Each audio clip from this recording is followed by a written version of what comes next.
صل على سيدنا محمد وعلى آل سيدنا محمد كما صليت على إبراهيم وعلى آل إبراهيم في العالمين إنك حميد مجيد. أعوذ بالله من الشيطان الرجيم. بسم الله الرحمن الرحيم. ويعبدون من دون الله ما لا ينفعهم ولا يضرهم وكان الكافر على ربه ظهيرا. وما أرسلناك إلا مبشرا ونذيرا. قل ما أسألكم عليه من أجر إلا من شاء أن يتخذ إلى ربه سبيلا. وتوكل على الحي الذي لا يموت وسبح بحمده وكفى به بذنوب عباده خبيرا. الذي خلق السماوات والأرض وما بينهما في 6 أيام ثم استوى على العرش. الرحمن فاسأل به خبيرا. وإذا قيل لهم اسجدوا للرحمن قالوا وما الرحمن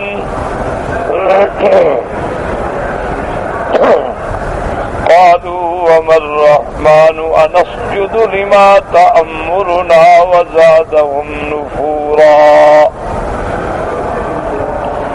قال المؤلف والمفسر رحمه الله تعالى أدام النفع بعلومه وعلومكم في الدارين آمين. إلى أن قال يخبر تعالى عن جهل المشركين في عبادتهم غير الله من الأصنام التي لا تملك له ضرا ولا نفعا بلا دليل قادهم إلى ذلك ولا حجة أدتهم إليه بل بمجرد الآراء والتشهي والأهواء. وهم يوالونهم ويقاتلون في سبيلهم ويعادون الله ورسوله والمؤمنين فيهم. فلهذا قال تعالى وكان الكافر على ربه ظهيرا، أي أونا في سبيل الشيطان على حزب الله وحزب الله هم الغالبون. اب مفسر رحمۃ اللہ علیہ ان آیات کی تفسیر فرماتے ہیں کہ یخبر تعالی، ان آیات میں اللہ نے خبر دی ہے مشرکین کی غباوت و جہالت سے کہ وہ اللہ کو چھوڑ کے بتوں کی پوجا کرتے ہیں. لا تملک له ضرا ولا نفعا، یہ بتوں کو نہ تو کوئی نقصان پہنچا سکتے ہیں نہ نفع پہنچا سکتے ہیں. یاد رکھو کہ ایک تو ظاہر بات ہے نا کہ جو لوگ بتوں کی پوجا کرتے ہیں تو بت تو پتھر کے بنے ہیں، لکڑی کے بنے ہیں، پیتل لوہے سونے چاندی کے بنے ہیں، اور ان لوگوں نے اپنے ہاتھوں سے بنائے ہیں. وہ تو خود حرکت بھی نہیں کر سکتے. سائے میں رکھ دو، دھوپ میں رکھ دو، کمرے کے اندر رکھ دو، باہر رکھ دو، تو وہ کیا نفع نقصان ہے. اور اگر ان سے مراد یعنی کافروں کے عقیدوں کے مطابق کہ یہ جو ہے صورت ہے کسی اچھے اللہ والے کی، تو وہ اللہ والے بھی تو مخلوق ہیں، مملوک ہیں، وہ بھی تو نفع نقصان کے مالک نہیں. اگر کافروں کے معتقدات کے مطابق یہ شکلیں جو ہیں سیارات کی ہیں اور بروج کی ہیں، تو وہ سیارات و بروج بھی تو اللہ کے حکم کے تابع ہیں، وہ بھی تو کسی نفع نقصان کے مالک نہیں ہیں. تو اس لیے بہرحال چاہے بظاہر بت سامنے ہو یا قبر سامنے ہو، اللہ کا فرمان حق ہے کہ اللہ کو چھوڑ کر جس غیر اللہ کی عبادت کی جائے تو وہ نہ نفع دے سکتا ہے نہ نقصان دے سکتا ہے، کیونکہ نفع دینے والی ذات بھی اللہ کی ہے نفع نقصان اسی کے ہاتھ میں ہے، جس کو چاہیں عزت دیں، جس کو چاہیں ذلت دیں، جس کو چاہیں غنی فرما دیں، جس کو چاہیں فقیر فرما دیں۔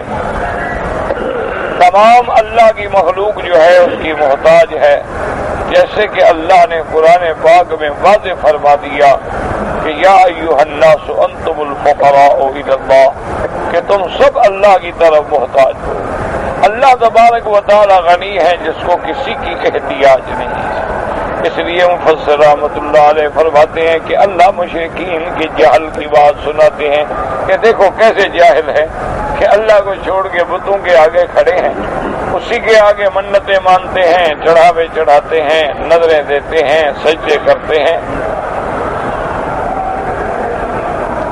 اور پھر جو کچھ کر رہے ہیں اس کی ان کے پاس کوئی ایسی بات بھی نہیں، کوئی دلیل ہو کہ اس کی وجہ سے یہ کر رہے ہیں، کوئی حجت ہو جسے ان کو وہاں بمجرد الآراء، بس ان کے اپنے خیالات ہیں، والتشہی بالاہواء، اپنے خواہش نفس کی پیروی ہے۔ قوم یوالونہم، اور یہ غیر اللہ کی عبادت میں صرف عبادت نہیں بلکہ ان کی محبت میں اتنے اندھے ہو چکے ہیں کہ اللہ والوں سے لڑتے ہیں، جو اللہ کی توحید کی دعوت دے اس سے دشمنی کرتے ہیں، اللہ اور اللہ کے رسول اور مومنین سے دشمنی کرتے ہیں۔ اس لیے اللہ نے فرمایا وَكَانَ الْكَافِرُ عَلَىٰ رَبِّهِ ظَهِيرًا، کیا معنی؟ یعنی یہ شیطان کے مددگار ہیں، یہ شیطان کے رستے پہ چلنے والوں کے مددگار ہیں، اللہ کی جماعت کے دشمن ہیں، اہل توحید کے دشمن ہیں، اللہ کے دین کی دعوت دینے والوں کے دشمن ہیں۔ لیکن مفسر فرماتا ہے یہ جتنی دشمنی کریں حزب اللہ ہم الغالبون، آخر اللہ کی جماعت ہی غالب ہو۔ وَاتَّخَذُوا مِن دُونِ اللَّهِ آلِهَةً لَعَلَّهُمْ يَنصُرُونَ لَا يَسْتَطِيعُونَ نَصْرَهُمْ وَهُمْ لَهُمْ جُندٌ مُحْضَرُونَ۔ انہوں نے جو اللہ کے سوا آلہہ بنائے ہیں، اللہ کو چھوڑ کے جو معبود انہوں نے تیار کیے ہیں، یہ سمجھتے ہیں ان کی مدد کریں گے، وہ ان کی کوئی مدد نہیں کر سکتے، بلکہ وہ تو خود قیامت کے دربار میں میدان محشر میں خود حاضر ہوں گے۔ یعنی آلہۃ التی اتخذوها دون اللہ، اللہ کے سوا جن کو انہوں نے اپنا معبود بنا رکھا ہے، لا تملک لهم نصرا، ان کے پاس کوئی طاقت نہیں کہ ان کی مدد کر سکیں۔ وہؤلاء الجہلۃ للاسلام جند محضرون یقاتلون عنہم ویذبون عن حوزتہم، اور ان جاہلوں کو دیکھو کہ اپنے ان معبودان باطلہ کے لیے، ان اصنام باطلہ کے لیے لڑنے کے مرنے کے لیے ہر وقت تیار کھڑے ہیں، اور ان کی طرف سے وہ مقابلہ کرتے ہیں، حق والوں کو دفع کرتے ہیں۔ وَلَكِنَّ الْعَاقِبَةَ وَالنُّصْرَةَ لِلَّهِ وَلِرَسُولِهِ وَلِلْمُؤْمِنِينَ فِي الدُّنْيَا وَالْآخِرَةِ، لیکن ان کو پتہ نہیں کہ انجام کار کامرانی، کامیابی جو ہے وہ ایمان والوں کی ہے، اللہ کے رسول کے ماننے والوں کی ہے، دنیا و آخرت میں آخر کامیاب وہ ہوں گے۔ اور یہ بات واضح ہے، آپ دیکھ لیں کہ حضرت نوح علیہ السلام کے زمانے سے لے کر رحمت دو عالم سیدنا محمد مصطفیٰ صلی اللہ علیہ وسلم کے زمانے تک دیکھ لیں، لوگوں نے، ساری قوم نے مل کے نوح علیہ السلام کی مخالفت کی، لیکن انجام کیا ہوا کہ مشرکین غرق ہو گئے، نوح علیہ السلام اور ایمان والوں کو نجات ہے۔ اسی طرح آپ دیکھیں کہ کیسے ابراہیم علیہ السلام کی مخالفت ہوئی، کون سا حربہ ہے جو دشمنوں نے نہیں آزمایا، لیکن انجام کیا ہے کہ دشمن ہلاک و نامراد ہوئے، حضرت ابراہیم علیہ السلام کامران و کامیاب ہوئے۔ اسی طرح میرے آقا رحمت دو عالم، رحمت دو جہاں سیدنا محمد مصطفیٰ صلی اللہ علیہ وسلم کی مشرکین نے مخالفت کی، قدم قدم پہ کانٹے بچھائے، ہر قسم کی تکلیفیں پہنچائیں، لیکن انجام کیا ہوا کہ میرے محبوب کامیاب ہو گئے، مشرکین ناکام و نامراد ہو گئے، پورے عالم میں مشارق الارض و مغاربہا تک اسلام کے پرچم لہرا گئے۔ اس لیے مفسر فرماتے ہیں ولیکن العاقبۃ والنصرۃ للہ ولرسولہ وللمؤمنین، اللہ تعالیٰ کی مدد، اللہ کی نصرت جو ہے وہ ایمان والوں کی ہے۔ قال مجاہد وکان الکافر علی ربہ ظہیرا، قال ظاہر الشیطان واسط اللہ وعینہ۔ حضرت مجاہد اس کا ترجمہ فرماتے ہیں کہ شیطان جو ہے وہ نافرمانی کے کاموں پہ نافرمانوں کی مدد کرتا ہے، کافروں کی کفر پہ مدد کرتا ہے، معصیت کاروں کی معصیت پہ مدد کرتا ہے۔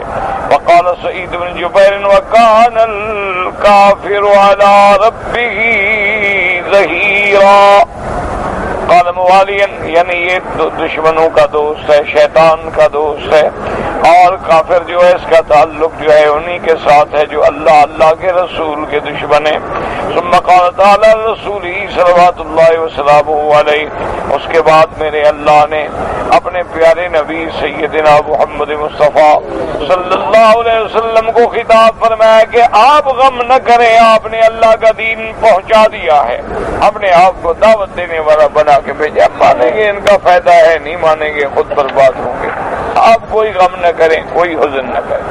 وما ارسلناک الا مبشرا ونذیرا، اے بشیرا للمؤمنین، مومنوں کو خوشخبری دینے والے، ونذیرا للکافرین، اور کافروں کو ڈرانے والے، مبشرا بالجنۃ لمن اطاع اللہ، اس کو خوشخبری دینے والے کہ جس نے اللہ کی اطاعت کی اس کو اللہ جنت الفردوس عطا فرمائیں گے، وَنَذِيرًا بَيْنَ يَدَيْ عَذَابٍ شَدِيدٍ مَّنْ خَالَفَ أَمْرَ اللَّهِ، اور جو اللہ کے احکام کی مخالفت کریں وہ اللہ کے عذاب سے ڈریں، اللہ کا عذاب بالکل سامنے ہے۔ اور اللہ نے فرمایا کہ ساتھ آپ ان کو بتا دیں کہ مجھے کوئی ذاتی فائدہ تو ہے نہیں اس دین بیان کرتے، میں نے کوئی اجرت مانگی ہے، کوئی معاوضہ مانگا ہے، کوئی ہدیہ نذرانہ مانگا۔ قُلْ مَا أَسْأَلُكُمْ عَلَيْهِ مِنْ أَجْرٍ أَيَّ لَا هَذَا الْبَلَاغُ وَهَذَا الْإِنذَارُ مِنْ تُرْبَى مِنْ أَمْوَالِكُمْ، میں نے کبھی تم سے اس انذار و تبشیر پہ کبھی اجرت نہیں مانگی ہے۔ اس لیے علماء فرماتے ہیں کہ جو اللہ والے عالم ہوتے ہیں ان کا مقصود اللہ کی رضا ہوتا ہے، ان کا مقصود دولت دنیا پیسہ مطلب نہیں ہوتا ہے۔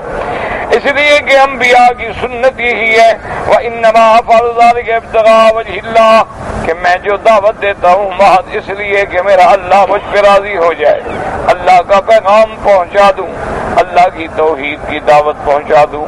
لمن شاء منکم ان یستقیم، جو چاہے تم میں سے سیدھا رستہ اختیار کر دے۔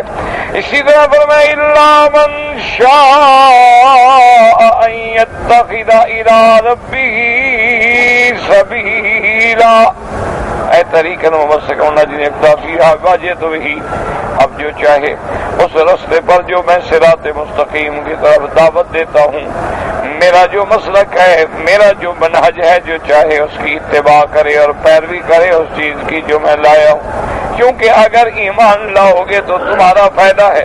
وَمَنْ شَاءَ مِنْكُمْ فَلْيُؤْمِنْ وَمَنْ شَاءَ فَلْيَكْفُرْ، جو چاہے تم میں ایمان لائے، جو چاہے تم میں کفر کرے۔ إِنَّا أَعْتَدْنَا لِلظَّالِمِينَ نَارًا أَحَاطَ بِهِمْ سُرَادِقُهَا، اللہ نے فرمایا چاہے تم کفر کرو اللہ کا کوئی نقصان نہیں، بلکہ ہم نے کافروں کے لیے، مشرکین کے لیے، اپنی جانوں پہ ظلم کرنے والوں کے لیے جہنم کی آگ تیار کر رکھی ہے۔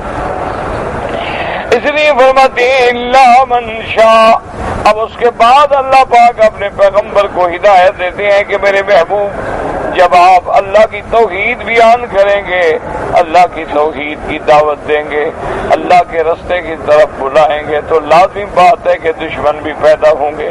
ان کا علاج کیا ہے؟ وَتَوَكَّلْ عَلَى الْحَيِّ الَّذِي لَا يَمُوتُ، اسی پہ بھروسہ بس۔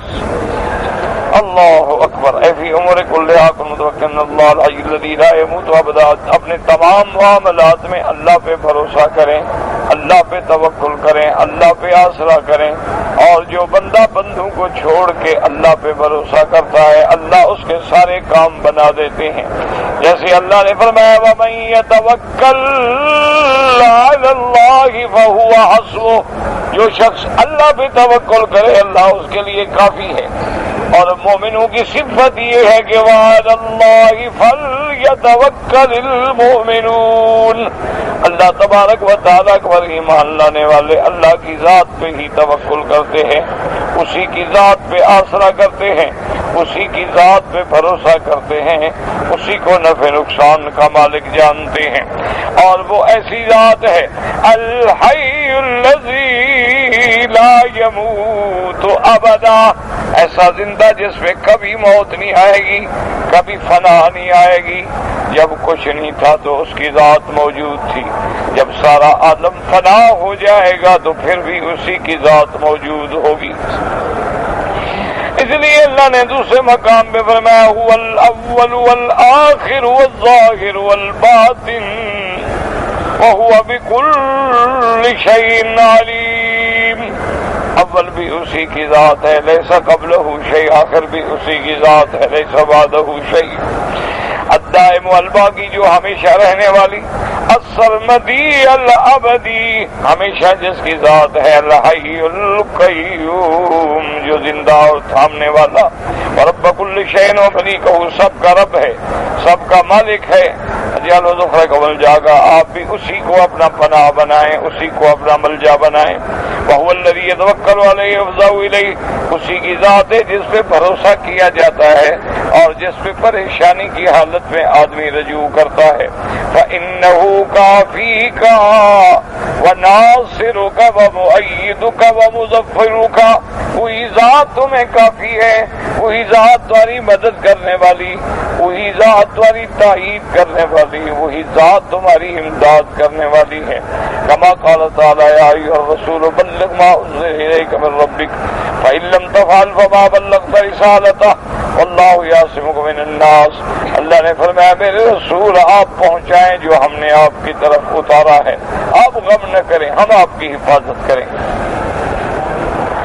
وروى ابن ابي حاتم حدثنا ابو زرعة قال حدثنا عبد الله بن محمد بن علي بن نفيل قال قرأت على بعقل يعني ابن عبيد الله عن عبد الله بن ابي حسين عن الشعر بن حوشب قال لقي سلمان النبي صلى الله عليه وسلم في بعض فجاج المدينة فسجد له فقال يا سلمان فاسجد للحي الذي لا يموت۔ اس روایت مبارک میں آتا ہے شعر ابن حوشب کہتی ہیں لقی سلمان والنبی صلی اللہ علیہ وسلم، حضور پاک مدینے کی کسی گلی میں تشریف لا رہے تھے، سامنے حضرت سلمان فارسی آئے تو ادب کے بارے انہوں نے حضور کے آگے سجدہ کیا، حضور نے فرمایا خبردار آئندہ مجھے سجدہ نہ کرنا، سجدہ اسی کی ذات کو زیبا ہے جو حی ہے، جو ہمیشہ رہنے والی ہے، جس پہ کبھی فنا نہیں آئے گی۔ تو سجدہ آپ دیکھیں حضرت سلمان کو عبادت کا سجدہ نہیں کر رہے تھے، وہ بھی تو تعظیماً جھک گئے، لیکن حضور نے فرمایا خبردار کسی کو سجدہ نہ کرو، جیسے اللہ نے فرمایا ولا تسجدوا للشمس ولا للقمر واسجدوا للہ الذی خلقہن ان کنتم ایاہ تعبدون، کسی سورج چاند چمکنے والی چیزوں کو سجدہ نہ کریں، سجدہ اس کو کریں جس نے ان تمام چیزوں کو پیدا کیا ہے۔ اب مفسر رحمت اللہ علیہ فرماتے ہیں اس کے بعد اللہ نے دوسرا حکم یہ دیا ہے کہ تو اللہ پہ توکل کریں، اور دوسرا اسباب ظاہری کیا وسبح بحمدہ، اللہ تبارک و تعالیٰ کی تسبیح و تحمید بیان کرے، ایقرن بین حمدہ و تسبیح، لہذا قال رسول اللہ صلی اللہ علیہ وسلم، میرے آقا اکثر فرمایا کرتے تھے سبحانک اللہم ربنا و بحمدک، تو تسبیح بھی آ گئی اور تحمید بھی آ گئی۔ تو اصل علاج جو ہے وہ ذکر ہے، اصل علاج جو ہے وہ اللہ کی یاد ہے، اللہ تبارک و تعالیٰ کے آدمی جب ذکر میں مشغول ہوتا ہے، اس لیے اولیاء اللہ فرماتے ہیں کہ ذکر جو ہے وہ ذاکر کو مذکور تک پہنچا دیتا ہے، کہ جب آدمی ذکر کرتا ہے، اب ذکر کرنے والا کیا ہو گیا ذاکر، مذکور کیا ہے جس کو یاد کرے وہ اللہ کی ذات ہے، تو ذاکر جب ذکر کرتا ہے تو ذکر ذاکر کو مذکور تک ملا دیتا ہے، اللہ تک پہنچا دیتا ہے۔ اور اللہ کا فرمان ہے فاذکرونی اذکرکم، تم مجھے یاد کرو تو میں تمہیں یاد کروں گا۔ یاد کروں گا کیا مانا ہے کہ اللہ ہمارے پاس نام لیں گے فلاں فلاں فلاں فلاں فلاں؟ مانا یہ ہوتا ہے جب تم مجھے یاد کرو گے تو میں تمہاری مشکلیں دور کر دوں گا، میں تمہاری حاجات پوری کر دوں گا، میں تمہاری بگڑی بنا دوں گا۔ اس لیے حکم ہے کہ آدمی ہر وقت اللہ کے ذکر میں مشغول رہے، چلتے پھرتے اٹھتے بیٹھے۔ لا یزال لسانک رطبا الا بذکر اللہ، تمہاری زبان پہ ہر وقت اللہ کا ذکر ہو۔ اللہ تبارک و تعالیٰ کے ذکر ایسی نعمت ہے کہ اسی سے تمام ولایت کے دروازے کھلتے ہیں۔ اولیاء اللہ جو مقام پہ پہنچے ہیں سبب کیا ہے؟ ذکر ہے۔ سارا اصل بنیاد کیا ہے؟ وہ ذکر ہے۔ لیکن ذکر جو ہے وہ صحیح معنوں میں صحیح الفاظ سے صحیح طریقے سے کیا جائے۔ اس لیے اللہ اپنے پاک پیغمبر کو حکم دیتی ہے میری تسبیح بھی بیان کریں اور حمد بھی۔ اب جناب فرماتی ہیں اخلص لہ العبادت والتوکل، کہ عبادت بھی خالص اللہ پر، سہارا بھی اسی کی ذات کا۔ جیسے اللہ فرماتے ہیں رب المشرق والمغرب لا الہ الا هو اتخذ وکیلا، اللہ کے سوا کوئی معبود نہیں، اسی کو آپ اپنا ضامن پکڑیں، اسی کو مددگار پکڑیں۔ وعبد وتوکل علیہ، اسی کی عبادت کریں، اسی پہ بھروسہ کریں۔ قل هو الرحمن آمنا به وعلیہ توکلنا، کہہ دو کہ ہم اپنے پروردگار پہ ایمان لائے اور اسی پہ ہم نے آسرا اور بھروسہ کیا۔ اب فرماتے ہیں وَكَفَىٰ بِهِ بِذُنُوبِ عِبَادِهِ خَبِيرًا، اور آپ غم نہ کریں کافروں کے ہر شرک، ہر کفر، ہر معصیت، ہر گناہ کو ہم جاننے والے ہیں۔ جاننے والے کا کیا مانا؟ پھر ہم ان کو ٹھیک کریں گے، ان کو سزا دیں گے۔ اے بعلمہ التام الذی لا یخفی علیہ خافیۃ ولا یعزب عنہ مثقال ذرۃ، کیونکہ علم کامل جو ہے وہ اللہ کی ذات کا ہے، تو اللہ اپنے اس علم کامل سے، علم محیط سے ان کے آگے کوئی ذرہ بھی چھپا ہوا نہیں ہے، ہر چیز کو جانتے ہیں۔ جیسے فرمایا الذی خلق السماوات والارض والحی الذی لا يموت وهو خالق كل شيء ربه ومليكه، وہ ایسا زندہ ہے جس پہ کبھی موت نہیں آئے گی، وہ ہر چیز کے پیدا کرنے والا، وہ ہر چیز کا رب ہے، وہ ہر چیز کا مالک ہے۔ الذي خلق بقدرته وسلطانه السماوات السبع في ارتفاعها واتساعها والارضين السبع في سفولها وكثافتها، اللہ پاک کی قدرت کاملہ کا نظارہ دیکھیں کہ کیسے سادہ آسمان بنائے، ان کی اتنا وسعت، اتنا بلندی، اتنا اونچا، اور کیسے زمینیں بچھا دی، کیسے تحت زمینیں ہیں، اور کیسے ان کو نیچے اللہ نے بنایا ہے۔ اور یہ ساری مخلوق اللہ نے پیدا کی فی ستۃ ایام، 6 دنوں، ثم استوى علی العرش، پھر اس کے بعد اللہ کا عرش پہ استوا ہے، کما یلیق بشانہ تبارک و تعالی، جیسے اللہ کی شان کو زیبا ہے۔ اے یدبر الامر ویقضی الحق وغیر الفاصلین، وہی تمام امور کی تدبیر فرماتے ہیں، وہی حق کا فیصلہ فرماتے ہیں، اور وہی بہتر فیصلہ فرمانے والے ہیں۔ فرماتے ہیں ثم استوى علی العرش الرحمن فاسأل به خبیرا، اے استعلم عنہ من وخبیر به عالم به، استعلم عنہ من وخبیر به عالم به فاتبع واقتدی به۔ اللہ نے فرمایا کہ پوچھنا ہے تو پھر اس سے پوچھیں جو عالم ہے، جو جانتا ہے، پھر اس کی اتباع و اقتداء کریں۔ تو اسی لیے علماء نے فرمایا کہ نہ جاننے والے کو لازم تقلید، لازم اتباع کرنی ہوگی اس کی جو عالم ہے۔ فاسألوا اہل الذکر ان کنتم لا تعلمون، اور یہی بات میرے محبوب کے زمانے میں تھی، حضور صحابہ بھیجتے تھے، جیسے ابھی موسیٰ اشعری اور حضرت معاذ کو یمن بھیجا تو اب تمام یمن والے جو تھے ان 2 صحابہ سے مسئلہ پوچھتے اور اسی پہ عمل کرتے۔ اسی طرح ہر شہروں میں اللہ پاک کے پیغمبر کے صحابہ پہنچے، اللہ نے فرمایا پوچھنا ہے تو پھر اس سے پوچھو۔ وَقَدْ عَلِمَ أَنَّهُ لَا أَحَدٌ أَعْلَمَ بِاللَّهِ وَلَا أَخْبَرَ بِهِ مِنْ عَبْدِهِ ورسولہ۔ تو جب عالم سے پوچھنا ہے تو یہ بات واضح ہے کہ محمد مدنی سے بڑا عالم کون ہے؟ صلی اللہ علیہ وسلم۔ آپ سے زیادہ جاننے والا کون ہے؟ صلوات اللہ وسلامہ علیہ سید ولد آدم علی الاطلاق فی الدنیا والآخرہ، تمام اولاد آدم کے سردار، الذی لا ينطق عن الہوی ان هو الا وحی یوحی، جو کبھی اپنی خواہش نفس سے نہیں بولتے، اللہ کے وحی سے لب کھولتے ہیں۔ وما قالہ فهو الحق وما اخبرہ بہ فهو الصدق، حضور پاک نے جو بات کی وہ حق ہے، حضور پاک نے جو خبر دی وہ سچ ہے۔ تو جب توحید کی دعوت دینے والا محمد مصطفیٰ ہے تو پھر تمہیں کیا شک ہے؟ وهو الإمام المحكم الذي إذا تنازع الناس في شيء وجب رد نزاعهم إليه، وہ ایسی ذات ہے، وہ ایسی شخصیت ہے فیصلہ کرنے والی کہ جب بھی کوئی جھگڑا ہو تو اسی کی طرف لوٹایا جائے اور اسی کے فیصلے پر عمل کیا جائے۔ فما وافق اقوالہ وافعالہ فهو الحق، جو حضور کے قول حضور کے فعل مبارک کے مطابق ہے وہ حق ہے۔ وما خالفہ مردود علی قائلہ وفاعلہ قائن من کان، اور جو بعد حضور کے فرمان، حضور کے اقوال، حضور کے افعال کے خلاف ہے وہ بات جو ہے مردود ہے، وہ اللہ کبھی قبول نہیں فرماتے۔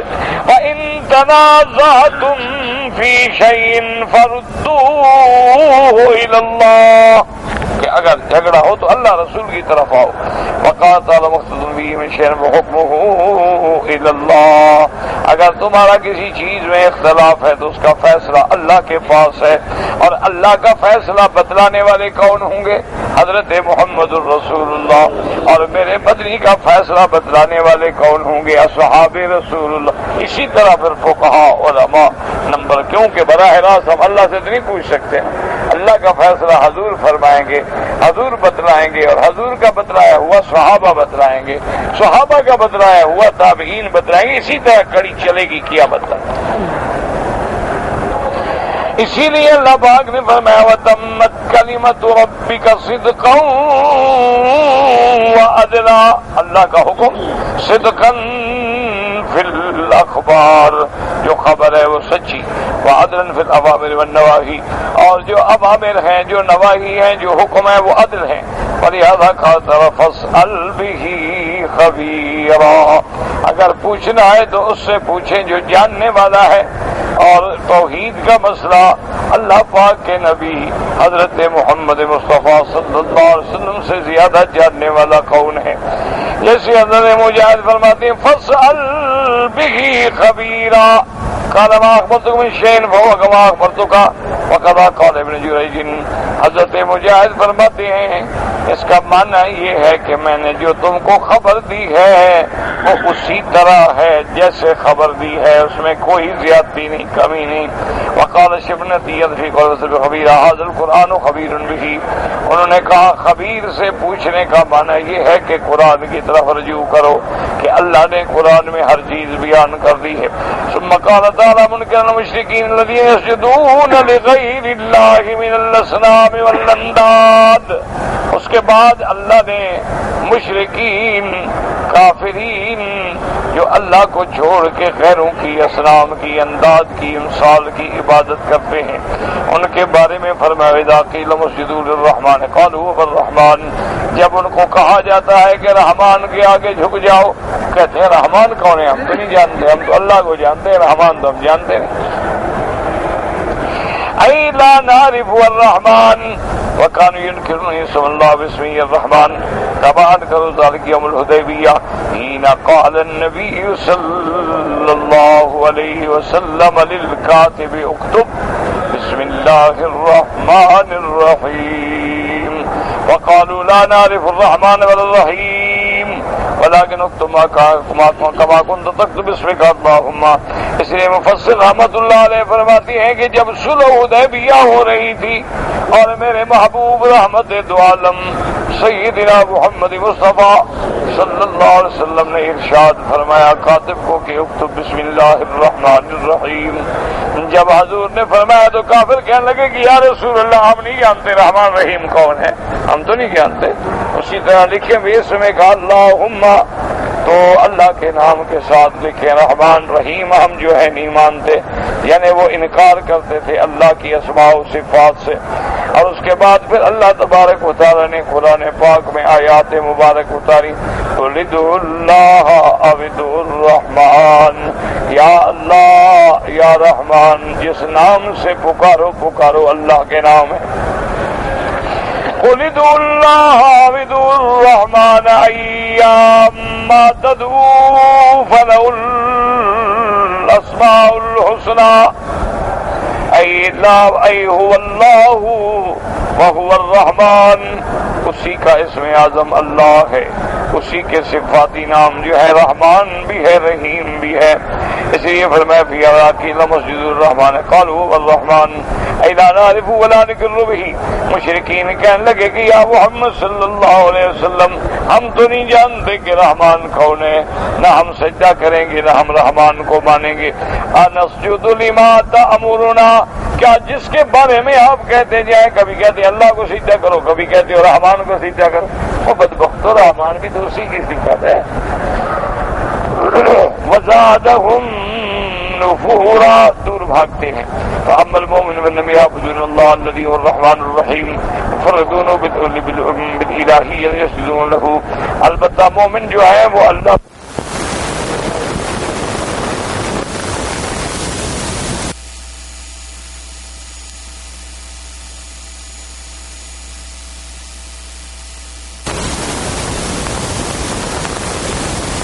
اسی کی عبادت کرتے ہیں، اسی کے آگے سجدہ ریز ہوتے ہیں۔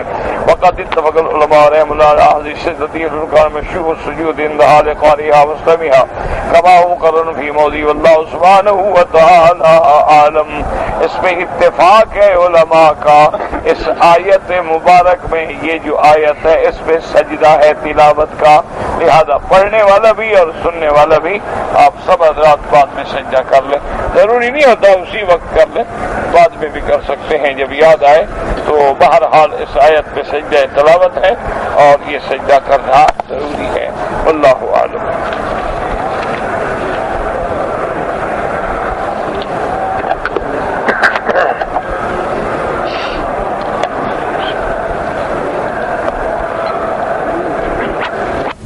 احناف کے نزدیک کسی میت کا جنازہ دوبارہ پڑھا جا سکتا ہے، ہاں کوئی منع نہیں۔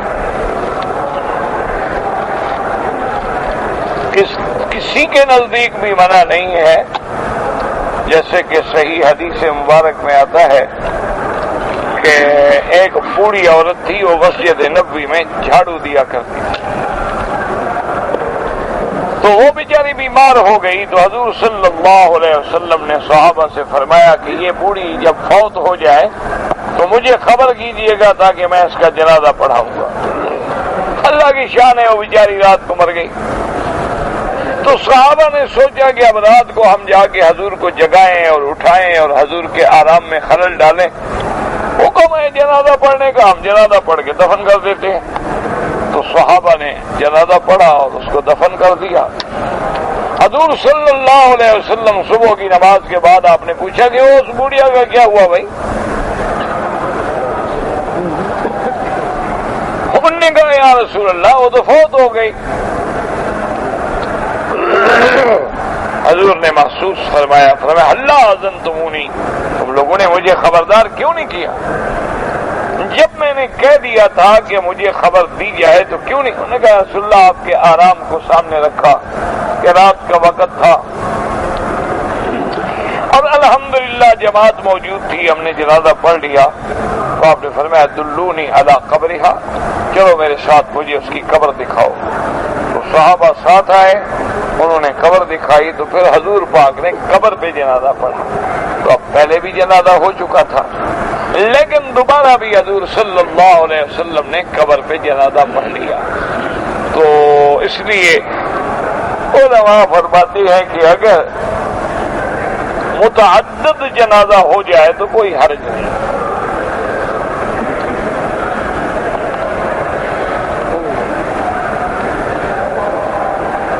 کہتے ہیں کہ جی چاروں ائمہ کرام نے مسائل کی تحقیق ایک ہی وقت میں کی ہے یا مختلف اوقات میں؟ یہ تو عجیب بات ہے نا۔ اللہ کے بندے چاروں ایک وقت میں تھے،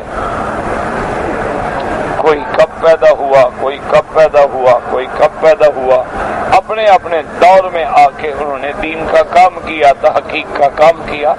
تو اقرب الی زبان رسول اللہ جو ہیں وہ امام ابو حنیفہ رحمۃ اللہ ہے، کہ علماء فرماتے ہیں کہ انہوں نے بعض صحابہ کو دیکھا ہے، روایت نہیں کی لیکن دیکھنے کے بارے میں اکثر علماء کا اتفاق ہے رحمت اللہ علیہم۔ تو بہرحال وہ یعنی خیر القرون کے لوگ ہیں۔ حضور نے فرمایا کہ سب سے بہتر میرا دور ہے، پھر میرے صحابہ کا دور ہے، اس کے بعد تابعین کا دور ہے۔ خیر القرون قرنی ثم الذین یلونہم ثم الذین یلونہم، تو وہ اس خیر القرون کے دور میں تھے۔ اسی طرح پھر امام مالک ہیں، اسی طرح بعد میں پھر امام شافعی آئے، ان کے بعد پھر امام احمد بن حنبل آئے، کیونکہ امام شافعی رحمۃ اللہ علیہ جو ہیں یہ امام محمد بن حسن الشیبانی کے شاگرد ہیں۔ حضرت امام ابو حنیفہ اور امام مالک کا دور قریب قریب ہے، اور امام محمد بن حسن الشیبانی جو ہیں یہ امام ابو حنیفہ کے شاگرد ہیں اور امام شافعی کے استاد، اور پھر امام شافعی جو ہیں وہ امام احمد بن حنبل رحمۃ اللہ علیہ کے استاد۔ اللہ ان کے قبروں پہ کروڑوں رحمتیں فرمائے۔ اللہ تبارک و تعالی نے ان کی محنتوں کو قبول فرمایا ہے کہ آج اگر دنیا میں چند ہزار لوگ ایسے ہوں گے جن کو ائمہ اعلام سے نفرت ہے، لیکن اللہ کی کروڑوں نہیں اربوں مخلوق ہے جو دن میں کہتی ہوگی رحمت اللہ علیہ رحمت اللہ علیہ رحمت اللہ علیہ۔ ان پہ تو اللہ کی رحمتیں برستی ہیں، اللہ تبارک و تعالی کی طرف سے فضل و کرم ہوتا ہے۔ اور دیکھیں نا بڑے بڑے اعلام پیدا ہوئے ہیں، لیکن یہ اللہ کی شان ہے، وہ جس کو چاہے یہ مقام عطا فرما دیں، ورنہ تو بڑے بڑے جہابذہ، بڑے بڑے علامہ، بڑے بڑے حافظ پیدا ہوئے، لیکن کسی کو یہ مرتبہ فقہ میں نہ مل سکا جو ان چار اماموں کو ملا ہے۔ اللہ ان کی محنتوں کو اللہ قبول فرما دیں، اور اللہ تبارک و تعالی ان کی قبروں کو باغ جنت بنا دیں۔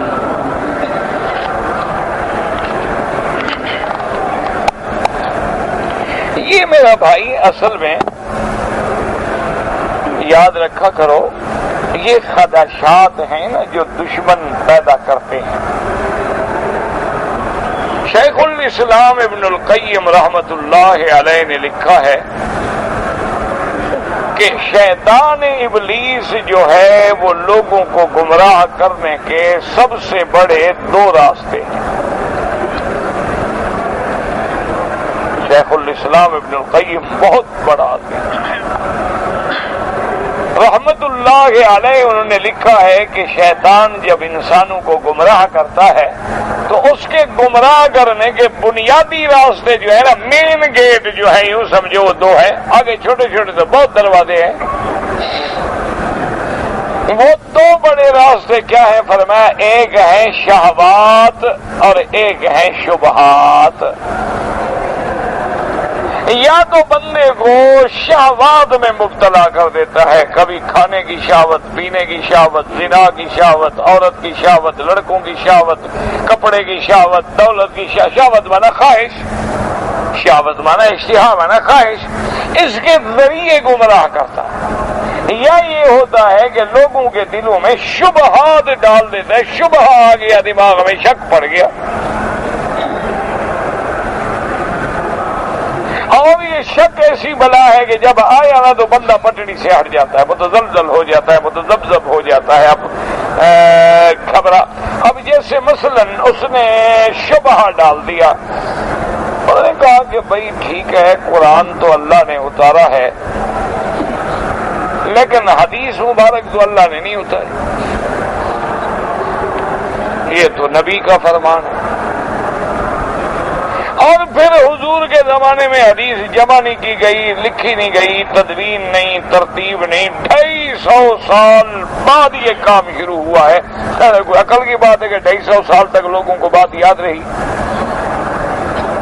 شبہ آ گیا، بس بندہ بھٹکتے بھٹکتے منکر حدیث بنا، جہنم میں گیا۔ خلل آ گیا نا دماغ میں، ہاں یار بات تو ٹھیک ہے، 250 سال تک کیسے بات یاد ہے؟ شبہ دماغ میں ڈال دیا کہ بابا حضور کے زمانے میں بھلا امام تھے، حضور کے زمانے میں امام نہیں تھے، ابو بکر عمر عثمان کے زمانے میں نہیں تھے، یہ بعد کے لوگ ہیں، ہم ان کے پیچھے چلے تو مانا حضور کو تو ہم نے چھوڑ دیا۔ شبہ آ گیا دماغ میں۔ اب ایمان سے کہیں، اب جب ہاں آپ نماز پڑھ رہے ہیں، یہ وہی مسجد ہے، اسی پتھروں پہ حضور نے نماز پڑھی ہے، اسی طرح غلاف تھا، یہی غلاف ڈالا ہوا تھا حضور کے زمانے میں۔ تو معنی یہ ہے کہ اگر کعبہ وہی ہے، اگر مسجد وہی ہے، اگر امام اسی طرح ہے، قرات اسی طرح ہے، نماز اسی طرح ہے، چاہے ہم 1000 کروڑ صدیاں بعد میں پڑھیں تو گویا ہم حضور والی سکھائی ہوئی نماز پڑھ رہے ہیں۔ بات یہ ہوتی ہے، لیکن وہ شبہ ڈال دیتا ہے۔ اچھا پہلے ڈالا کہ امام بعد میں آئے، پھر کہا نہیں یار بات ٹھیک ہے، چلو امام تو عام بندے ہیں، لیکن حدیث کس نے لکھی؟ حضور کے زمانے میں تو حدیث لکھی نہیں کہ بس صحابہ یاد کر لیتے تھے، جو حضور نے فرمایا یاد کر لیا، یاد کر لیا، کبھی بھول بھی گیا۔ بس شبہ آ گیا، آدمی منکر حدیث۔ اچھا اس شبہ سے پھر الگ اصل بات تو بابا یہ ہے نا، حضور کے زمانے میں بڑا قرآن تھا، اور قرآن شریف لوگوں کے سینے میں تھا، کسی کو 2 صورتیں یاد تھیں، کسی کو 1 صورت، کسی کو 3 صورتیں، کسی کو 4 صورتیں یاد تھیں، تو بعد میں صحابہ نے اکٹھا کیا قرآن کو، بس اب قرآن سے بھی کیا سیدھا جہنم۔ تو یہ ہوتا ہے شبہات، کہ کبھی وہ شہوات کے رستے سے حملہ کرتا ہے اور کبھی وہ شبہات کے رستے سے حملہ کرتا ہے۔ شبہ ڈال دیا، بابا دیکھو کوئی بات، یہ عقل کی بات ہے، بلا ایک گھر کے باہر پھر رہے ہیں مسلمان، یار پاگل ہیں، بس شبہ ڈال آگے، شبہ دماغ میں ختم ہو۔ انہوں نے کہا دیکھو جناب 20 لاکھ آدمی ہر سال آگے 20 لاکھ بکرا ذبح کر دیتا ہے، ایک بکرے کی قیمت اوسطاً 300 ریال لگا لو، 300 ضرب 20 لاکھ کتنا پیسہ ہوئے؟ پاگل ہیں کہ نہیں؟ ضائع کر دیا۔ شبہ آ گیا، انسان قربانی سے منکر ہو گیا، نماز کا منکر ہو گیا، بڑے بڑے لوگ پیدا ہوئے، حتیٰ کہ میں نام نہیں لیتا، ان کے بڑے خدمات ہیں وہ، حالانکہ بہت بڑے ان کے خدمات ہیں، اور علم بھی بڑا تھا، قرآن کی تفسیر لکھی ہے، اس سے بڑا علم کیا ہوگا، لیکن کہتے تھے شیطان نہیں ہے۔ ان کے دماغ میں خلجان ڈال دیا کہ شیطان نہیں، وہ اسی پہ وہ اکڑ گئے، وہ کہتے تھے شیطان نہیں، تو یہ غیر محسوس کیا بنے، نظر ہی نہیں آتا کہاں ہے شیطان۔ ایک دفعہ تقریر کر رہے تھے تو تقریر میں کہا کہ یار یہ مولوی نے شیطان شیطان بنا رکھا ہے، کدھر ہے شیطان؟ کوئی مولوی مجھے دکھائے۔ ایک مولوی بڑا شرارتی تھا، اس نے شیشہ لا کے سامنے رکھ دیا۔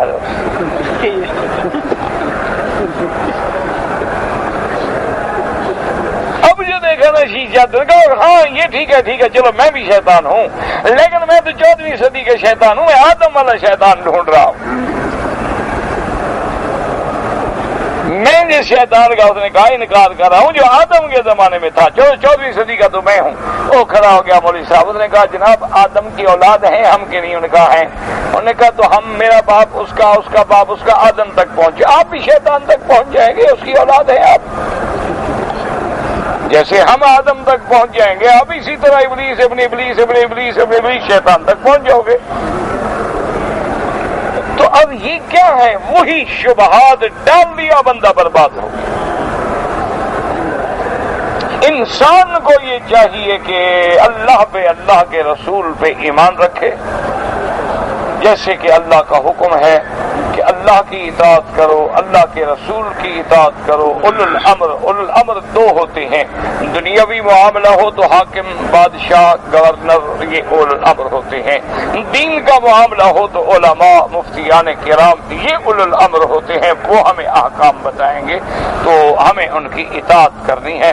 اگر آپ شبہات میں شریک ہوں گے اور شیطانی وساوس میں پڑ جائیں گے تو نتیجہ یہ ہوتا ہے، اور اسی کو بزرگوں نے لکھا ہے کہ جب اللہ کسی بندے پہ ناراض ہوتے ہیں تو وہ بندہ اللہ والوں کی دشمنی اور ان کا گلہ اور ان کی شکایت شروع کر دیتا ہے، اسی میں مارا جاتا ہے۔ کیونکہ صحیح حدیث ہے میرے محبوب محمد مصطفیٰ کی صلی اللہ کہ من آزالی، اللہ فرماتے ہیں حدیث قدسی کہ من آزالی ولی فقد آذنتہ بالحرب، جو میرے دوستوں کو تکلیف پہنچائے میں اس کے ساتھ اعلان جنگ کرتا ہوں۔ یہ اصل میں میرا بھائی تمہارا قصور نہیں ہے، یہ وہ شیطانی وساوس ہیں، شبہات ہیں، وہ شبہات ڈال دیتا ہے کہ جناب طواف کیوں ہے، صفا مروہ کیوں ہے، یہ خامخواہ بکریاں ذبح کرنا کیوں ہے، یہ جناب نماز پڑھنا کیا ہے۔ اب تو کئی ہیلتھ کلب بن گئے ہیں، اب تو ایکسرسائز کے کئی طریقے آ گئے ہیں، اور پرانے دور میں اس وقت یہی ہوگا، اب اور طریقے ہیں۔ کیا ضرورت ہے کہ ہم 5 وقت مسجد میں آئیں اور اتنا ٹائم ہمارا آدھا گھنٹہ ہر نماز میں بھی لگائیں تو 2.5 گھنٹے روز کے ہمارے ضائع ہوئے، ہفتے میں کتنے ہوئے اور مہینے میں کتنے ہوئے اور سال میں کتنے ہوئے، لہذا ہم تو ختم ہو گئے۔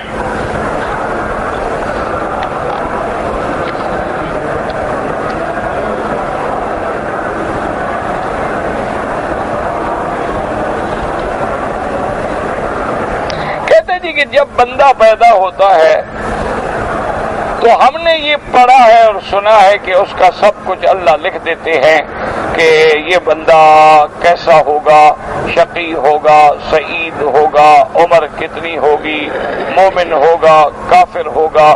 تو پھر اس کے بعد اعمال کا کیا فائدہ ہے؟ پہلی بات تو یہ سنیں کہ یہ قضاء و قدر کا مسئلہ ہے، اس میں ہمیں دخل دینے کا حق نہیں۔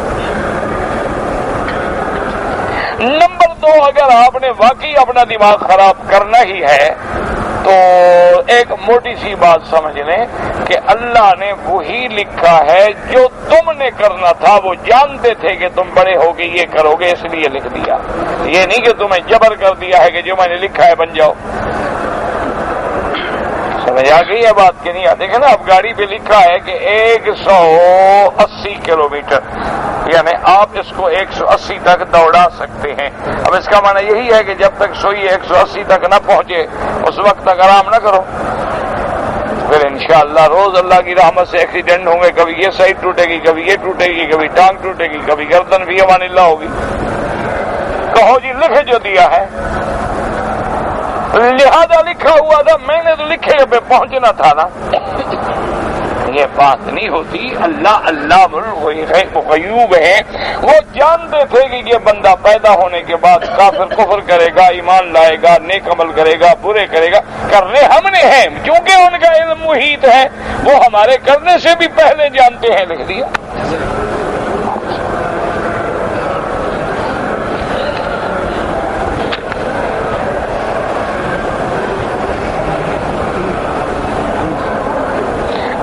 شکر ہے کہ میرے 2 بیٹا ہے، اچھا بیٹا ہے، ایک بیٹی کے لیے اللہ سے دعا مانگتا، بالکل مانگو، کیوں نہ مانگو بھائی۔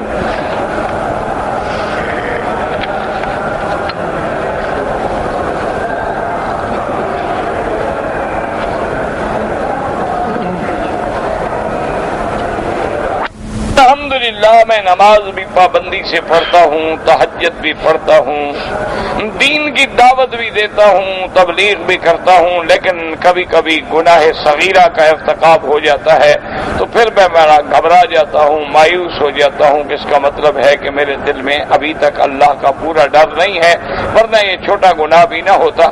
یہ آپ کا ڈر میں آپ بے وقوفی کی بات ہے۔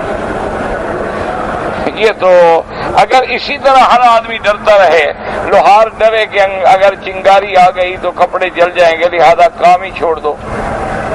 ڈرائیور ڈرے کہ یار گاڑی کے ایکسیڈنٹ ہو جاتے ہیں، چھوڑو گاڑی کھڑی کرو، سڑک پہ بیٹھ جاتے ہیں۔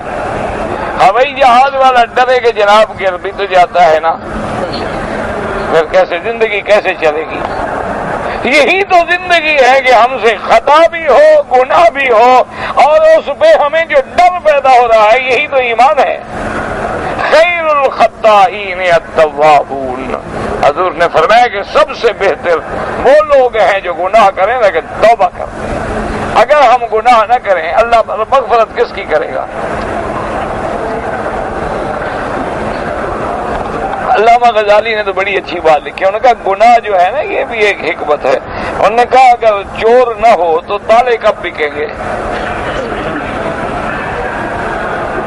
چوری اگر دنیا میں نہ ہو تو دروازے کوئی بنوائے گا، تالے لگائے گا، قفل بنوائے گا، چابی لگائے گا، نئے نئے نمبر والے تالے، آٹومیٹک تالے، ریموٹ کنٹرول والے تالے، اندر تالے باہر تالے، کتنے لوگوں کو اس کی وجہ سے روزی مل رہی ہے؟ تو چور ہونا بھی تو ضروری ہے نا۔ بیمار نہ ہوں تو ڈاکٹر بھوکے نہ مر جائیں، نہ بیماری نہ ہوں کسی علاقے میں، ڈاکٹر صاحب کتنے دن وہاں کلینک کھولے گا؟ السلام علیکم جی ہم تو جا رہے ہیں، تو آتا ہی کوئی نہیں، مرتا ہی کوئی نہیں، بیماری کوئی نہیں ہوتا۔ یہ حکمتیں ہیں، گناہ ہوتے ہیں ہم سے، بندے ہیں، گناہ نہ ہو تو پھر بندہ کیا ہوا؟ بندہ ہے بس، اس سے خطا تو ہونی ہے۔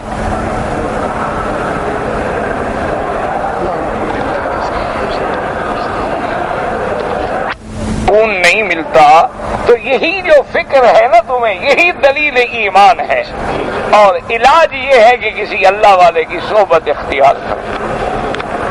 اصل بات یہ ہوتی ہے کہ اس کی ایک چھوٹی سی مثال سمجھیں۔ اگر ایک دیکھا نا، اب لائٹ یوں ہے، اسی لیے حکم ہے نا کہ جب کتاب پڑھو تو لائٹ براہ راست تیری آنکھوں میں نہ لگے۔ اچھا، اگر اسی لائٹ کو ہمارے آنکھوں کے سامنے کر دو تو ہماری پتلیاں ہلنی شروع ہو جائیں گی۔ تو جب آدمی ذرا نیک ہوتا ہے نا، نمازی ہوتا ہے، ذکر کرتا ہے، تو نور ایمان ذرا طاقتور ہوتا ہے، پھر وہ پریشان ہوتا ہے، کبھی ادھر بھاگتا ہے کبھی ادھر بھاگتا ہے۔ اس کا علاج یہ ہے کہ اللہ والوں کی صحبت اختیار کرو، صحبت صالحین اختیار کرو، اور کوئی اللہ والا نہ ملے، آج کل قحط الرجال ہے، تو اللہ والوں کی کتابیں پڑھا کرو، ان کے احوال زندگی پڑھا کرو، احوال صحابہ پڑھا کرو۔ یہ کتابیں پڑھنے سے بھی اللہ پھر ہدایت کے فیصلے فرما دیتے ہیں۔ کہ میں نے اپنی عورت کو طلاق دے دی کورٹ میں، 2-3 گواہ بھی کیا، 2 سال پہلا شادی کی تھی، اس سے ایک بچی بھی ہوئی تھی، وہ میرے گھر میں ہے۔ ابھی وہ عورت بہت تنگ کرتی ہے کہ مجھے واپس لے لو، اور ہم نے 3 دفعہ طلاق دیا تھا، تو وہ حلالے کے بعد تمہارے گھر میں آ سکتی ہے، پہلے نہیں۔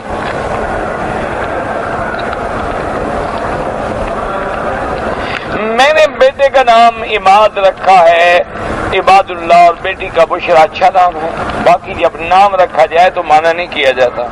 ربنا تقبل منا انك انت السميع العليم وتب علينا انك انت التواب الرحيم اللهم انا نعوذ بك عن جهد البلاء ودرك الشقاء وسوء القضاء وشماتة الاعداء اللهم وفقنا لما تحب وترضى اللهم استرنا بسترك الجميل اللهم استر عوراتنا آمن روآتنا خفف لوآتنا اللهم اصلحنا واصلح بنا واصلح اولادنا واولاد المسلمين اللهم اصلح احوالنا واحوال المسلمين اللهم اصلح ذرياتنا وذريات المسلمين اللهم اجعلنا واجعلهم من عبادك الصالحين الناجحين الراشدين الفائزين اللهم اجعل لنا وللمسلمين من كل هم فرجا ومن كل ضيق مخرجا ومن كل بلاء عافيا یا الہ العالمین، عالم اسلام پر اپنی رحمت نازل فرما، عالم اسلام کی عزت و غلبے کا فیصلہ فرما،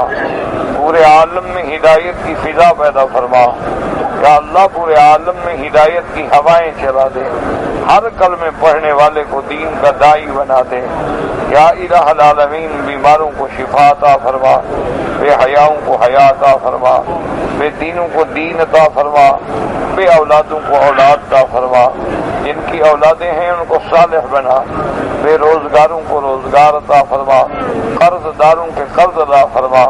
یا اللہ ہمیں مانگنا نہیں آتا، بغیر مانگے عطا فرما۔ یا اللہ اس بلد الامین کو قیامت تک ہر فتنے سے محفوظ فرما۔ یا اللہ بلاد اسلامیہ کی حفاظت فرما۔ یا اللہ کفر کی قوتوں اور سازشوں کو اپنی قدرت سے ملیا میٹ فرما۔ ربنا آتنا فی الدنیا حسنۃ وفی الآخرۃ حسنۃ وقنا عذاب النار۔ سبحان ربک رب العزۃ عما یصفون وسلام علی المرسلین والحمد للہ رب العالمین۔ اللهم صل علی سیدنا محمد وعلى آل سیدنا محمد كما صلیت علی ابراہیم وعلى آل ابراہیم فی العالمین۔